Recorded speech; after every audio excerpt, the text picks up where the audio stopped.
नमस्कार, आप सुन रहे हैं खबरनामा। मैं हूं आपके साथ, मैं सुरभि लवानिया। ये शुरुआत करते हैं आज दिन भर की सभी खास खबरों की, लेकिन उससे पहले एक नजर सुर्खियों पर। राहुल गांधी ने अमेरिका में मुस्लिम लीग मंच पर कहा कुछ ऐसा, मच गया हंगामा। राजस्थान बोर्ड 10वीं का रिजल्ट जारी, 90.49% छात्रों ने पास की परीक्षा। पहलवानों के समर्थन में हो रही खाप पंचायत में हुआ हंगामा। बीजेपी सांसद ब्रजभूषण सिंह की अयोध्या में होने वाली रैली रद्द, प्रशासन से नहीं मिली इजाजत। अर्थव्यवस्था के मोर्चे पर सरकार को अहम कामयाबी, 2 दिन में मिली 4 गुड न्यूज। वेस्ट इंडीज ने ओडीआई वर्ल्ड कप में जगह पाने के लिए चला दिया दांव, पूर्व दिग्गज कप्तान को सौंपी बड़ी जिम्मेदारी। भोपाल का नाम बदलने की मांग, दिग्गज गीतकार मनोज मुंतशिर ने दिया इस नाम का सुझाव।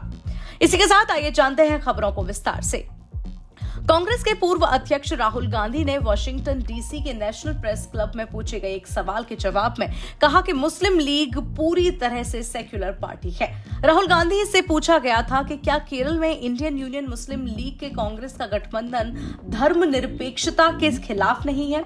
इसी के जवाब में राहुल ने कहा, मुस्लिम लीग के साथ धर्मनिरपेक्षता के खिलाफ जैसी कोई बात नहीं है। मुझे लगता है कि जिस व्यक्ति ने यह सवाल भेजा है उसने मुस्लिम लीग को ठीक से पढ़ा नहीं है। वॉशिंगटन के नेशनल प्रेस क्लब में राहुल गांधी भारत से जुड़े कई सवालों का जवाब दे रहे थे। उनसे यूक्रेन पर रूसी हमले में भारत के रुख को लेकर भी सवाल पूछा गया था।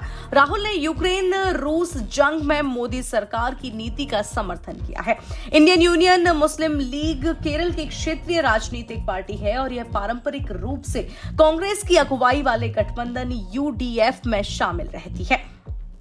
राहुल गांधी ने अमेरिका दौरे में जो कुछ कहा है उसे लेकर बीजेपी खफा है। बीजेपी राहुल गांधी पर आरोप लगा रही है कि वह विदेश में भारत को बदनाम कर रहे हैं। इंडियन यूनियन मुस्लिम लीग को सेक्युलर पार्टी बताने पर बीजेपी नेता अमित मालवीय ने राहुल गांधी पर निशाना साधा है। अमित मालवीय ने कहा है कि वायनाड में स्वीकार्य बने रहने के लिए यह राहुल गांधी की मजबूरी है कि मुस्लिम लीग को सेक्युलर पार्टी कहें। मोदी सरमेन मानहानि मामले में सांसदीय होने के पहले राहुल गांधी केरल के वायनाड से ही लोकसभा सांसद थे। मालवीय ने ट्वीट कर कहा कि जिन्ना की मुस्लिम लीग धर्म के आधार पर भारत के विभाजन के लिए जिम्मेदार है और राहुल गांधी इसे सेक्युलर पार्टी कह रहे हैं। राहुल गांधी भले ही कम पढ़े लिखे हों, लेकिन यहां वह चालाकी कर रहे हैं। वायनाड में स्वीकार्य बने रहने के लिए यह उनकी मजबूरी है।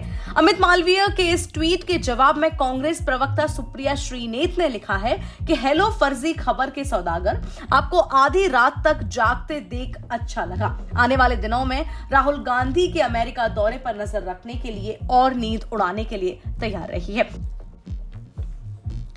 इसी के साथ बढ़ते हैं अगली खबर की तरफ। Rajasthan board of secondary education की ओर से कक्षा 10वीं परीक्षा का रिजल्ट आधिकारिक वेबसाइट rajresults.nic.in और rajeduboard.rajasthan.gov.in पर जारी कर दिया गया है। स्टूडेंट्स एमएमएस और डिजी लॉकर पर भी अपने नतीजे देख सकते हैं।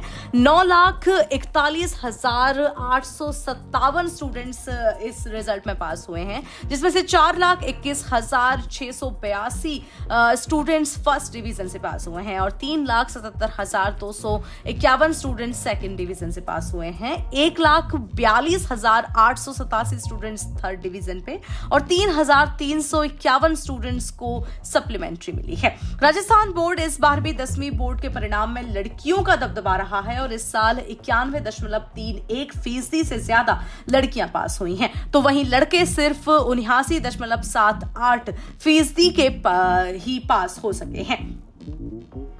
वहीं ब्रजभूषण के केस पर बात करें तो सोशल मीडिया पर सामने आ रही तस्वीरों में कुछ लोग आपस में धक्का मुक्की करते नजर आ रहे हैं। हालांकि अभी हंगामे की वजह साफ नहीं है। ऐसा माना जा रहा है कि राजनीतिक मुद्दों पर बातचीत को लेकर कुछ नेता नाराज हो गए, जिसके बाद पंचायत का माहौल थोड़ा गर्म हो गया। पंचायत में मौजूदा किसान नेता राकेश टिकैत ने सभी को शांत करने की कोशिश भी की है।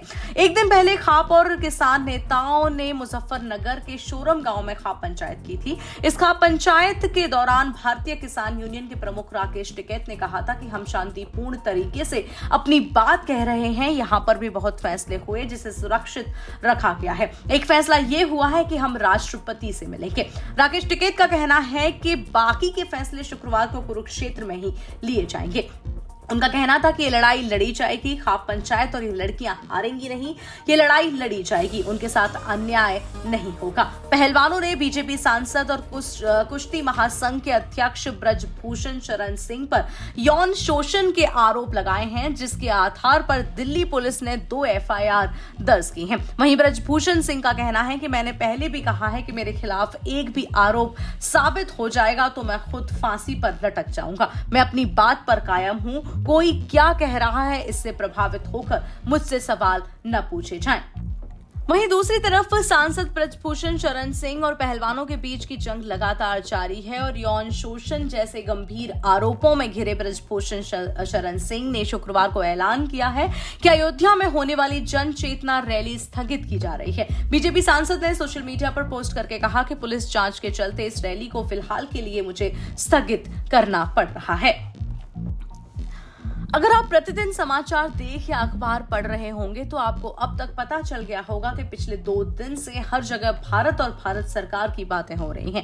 दुनिया में भारत की ताकत साफ देखी जा सकती है और पिछले दिनों आए आंकड़े इस बात की गवाही दे रहे हैं। इन आंकड़ों में देश के सकल घरेलू उत्पाद यानी कि GDP, PMI data, GST collection और मॉर्गन स्टैनली की रिपोर्ट शामिल है। ये आंकड़े बताते हैं कि भारत जल्द ही एशिया के साथ साथ दुनिया का भी नेतृत्व करेगा। राष्ट्रीय सांख्यिकी कार्यालय यानी कि एनएसओ ने बीते 31 मई को जीडीपी के आंकड़े जारी किए हैं। जनवरी-मार्च 2023 तिमाही के आंकड़ों के अनुसार देश की जीडीपी 6.1% की रफ्तार से बढ़ी है। हालांकि अगर पूरे वित्त वर्ष 23 की बात करें तो जीडीपी 9.1% के विस्तार के मुकाबले 7.2% बढ़ी है। पिछले तिमाही में agri sector, mining sector, construction sector, fin और रियल्टी सेक्टर में ग्रोथ देखने को मिली है, वहीं इलेक्ट्रिसिटी सेक्टर में गिरावट देखने को मिली है। वित्त मंत्रालय की ओर से जारी आंकड़ों के मुताबिक पिछले महीने मई में जीएसटी संग्रह 12% बढ़कर 1.57 लाख करोड़ रुपए हुआ है। मई में कुल वसूल किए गए जीएसटी के राजस्व 1,57,090 करोड़ रुपए में से केंद्रीय जीएसटी 28,411 करोड़ रुपए, राज्य जीएसटी 35,828 करोड़ रुपए और एकीकृत जीएसटी 81,363 करोड़ रुपए हो गई है। 1 जून को आए पीएमआई के आंकड़े के मुताबिक पिछले महीने मई की मैन्युफैक्चरिंग पीएमआई 31 महीने के ऊपरी स्तर पर पहुंच गया है और पीएमआई के बढ़ने की वजह से नए ऑर्डर मिलने और महंगाई का कम होना है। अमेरिका वित्तीय सेवा कंपनी मॉर्गन स्टैनली ने हाल ही में एक रिपोर्ट जारी की थी जिसमें उन्होंने भारत और पीएम मोदी की तारीफ करते हुए कहा कि प्रधानमंत्री नरेंद्र मोदी के नेतृत्व में भारत 10 साल पहले के मुकाबले बहुत बदल गया है। रिपोर्ट में कहा गया कि विश्व व्यवस्था में भारत एक प्रमुख देश बन गया है और रिपोर्ट के मुताबिक भारत 2013 से अलग है और 10 साल की छोटी अवधि में मैक्रो और मार्केट आउटलुक के लिए महत्वपूर्ण सकारात्मक परिणामों के साथ भारत ने विश्व व्यवस्था में अपना स्थान बनाया है। वेस्टइंडीज के पूर्व कप्तान कार्ल हूपर और फ्लॉयड रीफर को टीम के नए प्रमुख वनडे और टी20 कोच टेरन सेमी के असिस्टेंट के रूप में नियुक्त किया गया है। न्यूजीलैंड के पूर्व ऑलराउंडर जेम्स फ्रैंकलिन भी असिस्टेंट कोच के तौर पर टीम से जुड़े हैं। यह फैसला वेस्टइंडीज की 3 मैचों की वनडे सीरीज और जिम्बाब्वे में विश्व कप क्वालिफायर से पहले लिया गया है। हूपर ने 102 टेस्ट और 227 वनडे मैच खेले हैं। उन्होंने विभिन्न स्तरों पर कैरिबियन और ऑस्ट्रेलियन कोचिंग में काम किया है। वह बिग बैश लीग 2022-23 बीबीएल में एडिलेड स्ट्राइकर्स के एसिस्टेंट कोच थे। इससे पहले कैरिबियन प्रीमियर लीग यानी कि सीपीएल में एंटीगुआ हॉक्सबिल्स और गोयाना अमेजन वॉरियर्स के साथ काम कर चुके हैं। उन्होंने बारबाडोस में West Indies high performance centre में एक मेंटोर के रूप में भी काम किया है।